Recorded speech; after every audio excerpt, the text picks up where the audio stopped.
Celtic bottle it in Warsaw, in Poland, against the Shakhtar Donetsk. But it wasn't the only bottling going on, was it? No, we've just finished, respecting the minute silence in the Rangers game for the Queen. Now they're singing "God Save the Queen."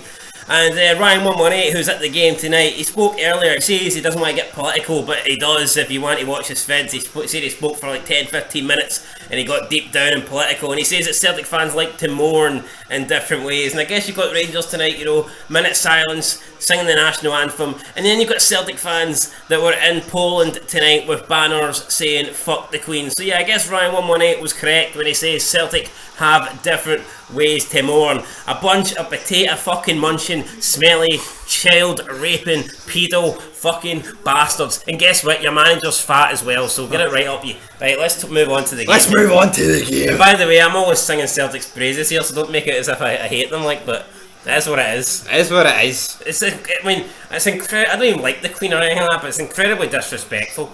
Chanting about her being in a box and "fuck the Queen" signs. Just show some respect. I think it's diabolical here. I would say the exact same thing. See if the Pope died and Rangers were celebrating the death of the Pope, I would say the exact same thing. So let's not get it twisted here. Not taking either side of the capital, the capital, either side of Glasgow. I'm making a mess of this intro. Let's just get to the fitba. The fitba is all that matters here. Celtic, they start off strong. They knew it was an emotional night. They had Shakhtar Donetsk on the back line, didn't they? Shakhtar Donetsk.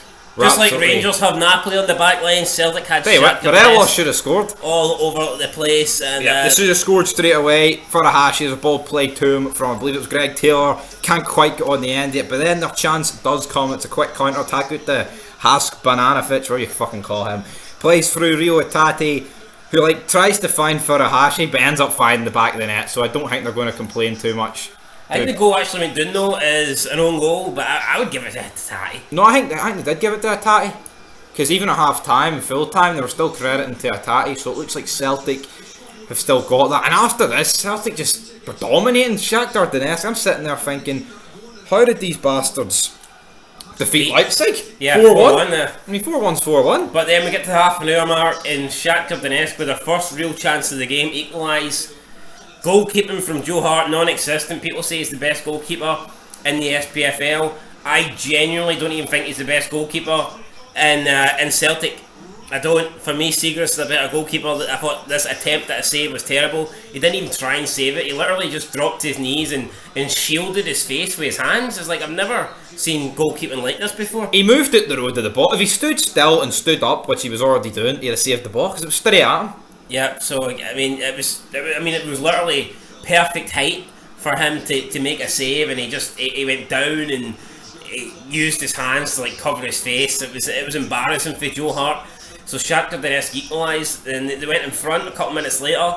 Again, Joe Hart not really covering himself in glory, more like covering himself in shite, because it wasn't great. But the ball was not only offside, it actually went out of play as well. So.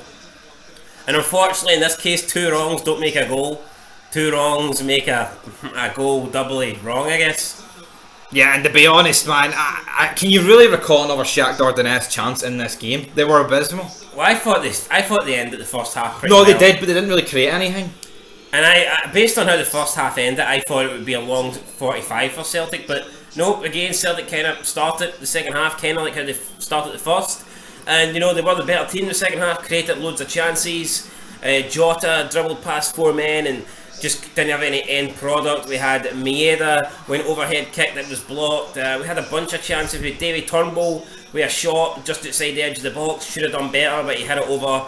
O'Reilly as well had a shot into the corner. And then the best of the lot was Giamakis, about 9 yards out. And 5 minutes to go. He puts it wide, and John Hartson's saying he's missed by inches. That's not good enough. If you take a shot for 30 yards and you miss by inches, fair enough. If you take a shot and you've got a clear shot from 9 yards inside the penalty box, then you must be hitting the target and scoring. And also, John Hartson, about the 75th minute mark, near had an orgasm because Celtic's players had a bit more fitness than Shakhtar's. It was legit, he was watching the game and someone just casually transferred £1 billion into his bank account.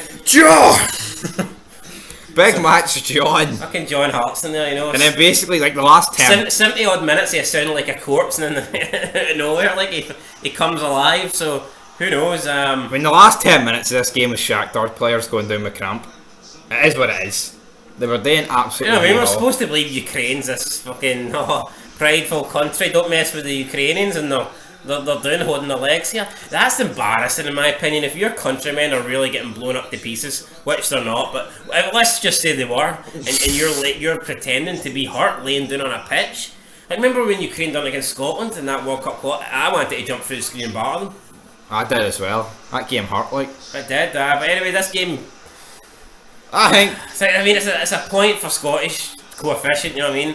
But is this a good point for Celtic, or is it 2 points dropped? That's the big question. I think it's 2 points dropped, but I think if you look at it from a whole, they've dropped. On paper, it's probably a decent point, but from performance-wise, they could have won about 5-1. Yep.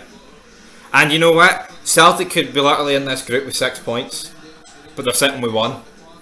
I think if Celtic get a win and a loss against Red Bull Leipzig, would they take that? Nah, I don't think they would. Leipzig aren't that good. I think Celtic could be getting.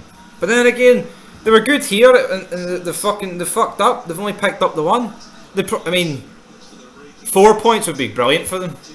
What I would say, so I think it was crucial they didn't lose tonight. Lose tonight, and it's a long, long way back. Draw gives them a chance. We'll see what they can do. Back-to-back games now against Leipzig. I think they need a minimum 3 points. If they get 3 points out of that, then it's going to be pretty close. If they lose to Leipzig, if they maybe lose and draw, then they're probably out. Back-to-back loss is definitely out. So we'll see. We'll see what happens. But anyway, up next is Rangers against Napoli.